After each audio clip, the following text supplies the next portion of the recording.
Everyone, MSD Asif চ্যানেলে আপনাদের স্বাগতম।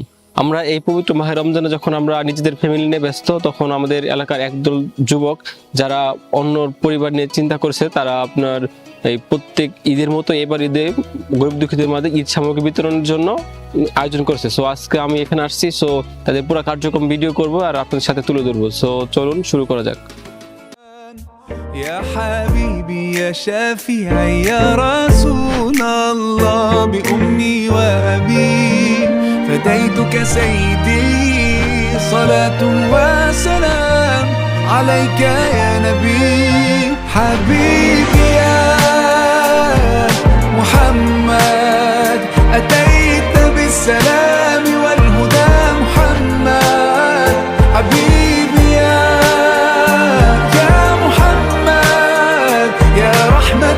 للعالمين يا محمد صلى الله على خاتم الأنبياء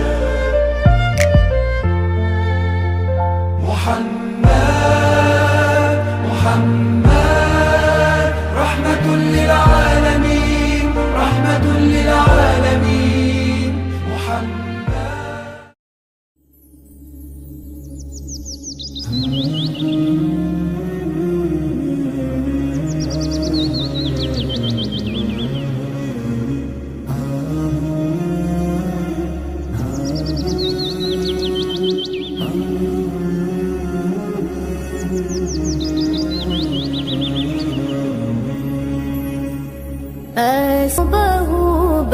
الله الله بدا من طلته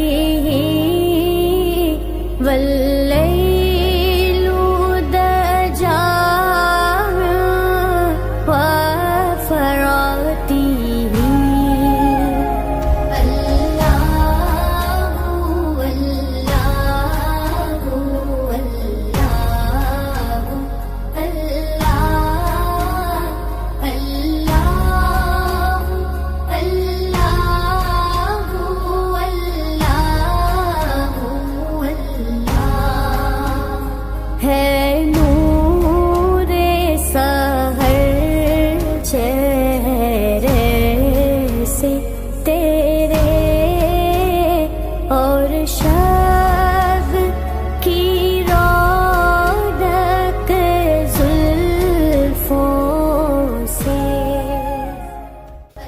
আসসালামু আলাইকুম। এ পর্যায়ে আমার সাথে আছে অন্যতম সদস্য ইব্রাহিম ভাই।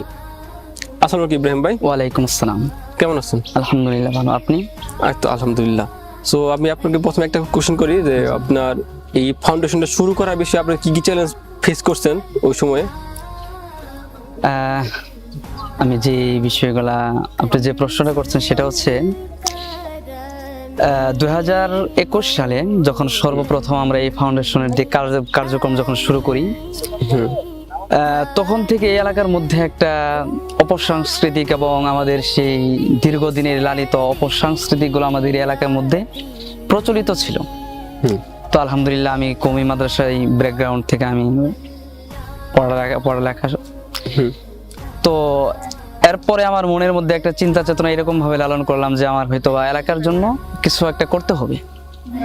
তো সেই চিন্তা এবং চেতনা নিয়েই আমি 2021 সাল থেকেই আমাদের এলাকার যুব সমাজ তাদেরকে নিয়ে একটা ফাউন্ডেশনের মানে নতুন রূপরেখা শুরু হয়। আচ্ছা ইব্রাহিম ভাই, আপনি প্রথম দিকে পাই মানে কম পরিবারের কাছে ঈদ সামগ্রী দিতে পারতেন যেহেতু ফান্ডিং সমস্যা ছিল ওই সময়। সো এখন পাই অনেকগুলো পরিবারের কাছে আপনি এই ঈদ সামগ্রী দিতে পারেন প্রত্যেক ঈদে।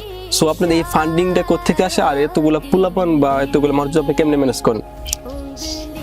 আপনি যে প্রশ্নটা করছেন সেটা হচ্ছে যে আমরা শুরুর দিকে আমরা সর্বোচ্চ 20টা ফ্যামিলি তাদেরকে আমরা ঈদ সামগ্রী বিতরণ করি। এরপর আমাদের প্রতি মানুষের একটা বিশ্বাস, একটা আস্থা, তাদের আমাদের উপর একটা মানে এরকম একটা বিশ্বাস তারা স্থাপন করতে পারে। তো ধীরে ধীরে এরকম ভাবে যখন সমাজের মধ্যে আমাদের সেই লালিত স্বপ্নটা ধীরে ধীরে বিস্তার করতে শুরু করলো, তারপর আমাদের যে এলাকার প্রবাসী যারা আছে তারা আমাদেরকে আমাদের এই ভিডিওগুলো তারা দেখতো, আমাদের এই সমাজ সেবামূলক কাজগুলো তারা দেখতো। আলহামদুলিল্লাহ তারপর তারা দেখার পর আমাদের প্রতি সেই বিশ্বাস নিয়ে তারা তাদের সেই টাকা এবং আর্থিক অনুদানগুলো আমাদের এখানেই পাঠায়। এবং আমরা আলহামদুলিল্লাহ আমাদের যত সময় যাচ্ছে আমরা আলহামদুলিল্লাহ অনেকগুলো পরিবার মানে তাদেরকে আমরা ত্রাণ দেওয়ার মতো সুযোগ আমরা পাচ্ছি। এবছর আলহামদুলিল্লাহ আমরা প্রায় 50 জন ফ্যামিলিকে আমরা ত্রাণ দিব ইনশাআল্লাহ। আচ্ছা, আপনার তো ভাই অনেক বছর ধরে এই কাজগুলো করছেন, হ্যাঁ, যে আপনার কোনো নির্দিষ্ট কোনো ঘটনা বা কোনো অসহায় মানুষের যে আপনার ত্রাণ সামগ্রী দিতে গেছেন, এমন কোনো ঘটনা আপনার মনে পড়ে কিনা? হ্যাঁ, যে প্রশ্নটা করছেন সেটা হচ্ছে যে আমাদের ত্রাণ দেওয়ার নিয়মটা আসলে একটু ভিন্ন। আমরা যে প্রচলিত যে নিয়ম তান্ত্রিকভাবে মানুষ ত্রাণ দেয়, আসলে আমরা সেভাবে ত্রাণ দিই। আমরা রাতের বেলায় আমরা যে অসহায় দরিদ্র তাদের নামগুলো আমরা লিখে রাখি, এরপর আমরা তাদের বাড়িতে গিয়ে রাত্রের বেলা আমাদের সদস্য যারা আছে তারা আলহামদুলিল্লাহ তাদের ওই গরিব অসহায় বাড়িতে গিয়ে তারা ত্রাণগুলো পৌঁছায়। তো ওই সময় তারা মানে অবাক হয়ে যায় যে আসলে আমাদের কোনো নাম লেখা হয় নাই বা আমাদের আগে জানানো হয় নাই, কিন্তু হুট করে এরকম একটা ত্রাণ আসছে। তো এই জিনিসটার থেকে তারা অনেক আনন্দিত হয় এবং আমরা আলহামদুলিল্লাহ অনেকের দোয়া, তারা সঙ্গে সঙ্গে আমাদের জন্য অনেক দোয়াও করেছেন। আমাদের যারা সাথী ভাই তারা আমাদেরকে জানিয়েছেন যে তাদের সেই অনুভূতিগুলো আসলে তারা মানে ভাষায় প্রকাশ করতে পারেন, এতটা আনন্দ আলহামদুলিল্লাহ। তো আপনারা তো ত্রাণ সামগ্রী দেন এলাকাবাসীর মধ্যে, আপনি শুধু আমাদের এই আশেপাশে এলাকায় দেন না, বা দূরে কেউ থাকলে তাদেরকেও দেন বা দিবার কোনো প্ল্যান আছে কিনা ফিউচারে? হ্যাঁ, এটা হচ্ছে যে আমরা শুরুতে আমাদের যে 2টা গ্রাম বড়বাড়ি এবং পাঁচবাড়ি, যেটা আমাদের জন্মস্থান বলা হয়, এখানে আমরা আপাতত সীমাবদ্ধ রাখছি। যেহেতু শুরুর দিকে ইনশাল্লাহ আমাদের একটা টার্গেট আছে যে আমরা নির্দিষ্ট একটা সময় গিয়ে আমরা আমাদের আউটসাইডের যে গ্রামগুলো আছে তাদের সেই অসহায় দরিদ্রদের মাঝেও আমরা আমাদের ত্রাণগুলো পৌঁছাবো ইনশাআল্লাহ। আলহামদুলিল্লাহ। আচ্ছা ইরম ভাই, বর্তমান যুব সমাজ ভাই অনেক নেতিবাচক কাজে জড়িয়ে পড়ছে, সো আপনাদের এই কার্যক্রম তারা দেখে বা আপনার তাদের উদ্দেশ্যে কি বার্তা থাকবে আপনার? যে প্রশ্নটা করছেন সেটা হচ্ছে যে আমরা শুরুর দিকে যদি আমরা তাকাই, সেই মুহূর্তে আমাদের এলাকাতে অপসংস্কৃতিগুলো এমন ভাবে সয়লাভ করেছিল যে আমরা দেখতাম যে আমাদের এই যুব সমাজ তারা প্রত্যেক বছরে তারা 31st নাইট এবং এই অপসংস্কৃতিগুলোতে তারা জড়িয়ে পড়তো। তো আলহামদুলিল্লাহ আমরা তাদেরকে দিয়ে এই ইসলামিক কার্যক্রমগুলো যখন আমরা পরিচালনা করছি, আলহামদুলিল্লাহ দীর্ঘ প্রায় 5 থেকে 6 বছর যাবত এই ইসলামী যুব সমাজের যে আমাদের এই বড়বাড়ি এবং ডিগ্রি পাঁচবাড়ির যে যুব সমাজ আছে তারা আলহামদুলিল্লাহ অনেকটাই পরিবর্তনের দিকে আসছে।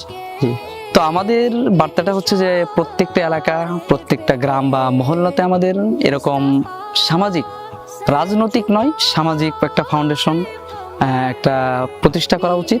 এর মাধ্যমে আমাদের এই যুব সমাজরা যেন তার আগামীর সুন্দর ভবিষ্যতের চিন্তা এবং চেতনাগুলো লালন করতে পারে। আচ্ছা, আপনাদের এই ফাউন্ডেশন থেকে আপনারা মানে ঈদ সামগ্রী ছাড়া বা আর কি কাজ করছেন বা ফিউচারে কি কাজ করার আপনাদের চিন্তা ভাবনা আছে?